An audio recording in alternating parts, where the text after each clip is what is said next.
So, mm, after about a year, more than a year of not riding, uh, finally deciding to get back to riding and get this bugger back up and running. Uh, it's been a tough transitionary period for personal reasons, and haven't paid any attention to this fellow. So, yeah, just starting to get back in shape and do some good rides. I have a long ride to Delhi and Uttarakhand, which I'm planning to do soon. And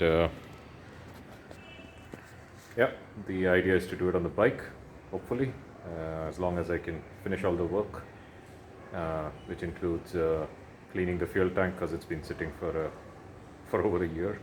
So I have to take it out and clean it up. This whole thing needs to come out, and I need to flush the inside. The coolant needs to be flushed. The engine oil needs to be changed. Brake oil, probably I'm going to change, although I think it should be good. And yeah, electricals need to be put back in place. I've made some modifications. So yeah, wish me luck.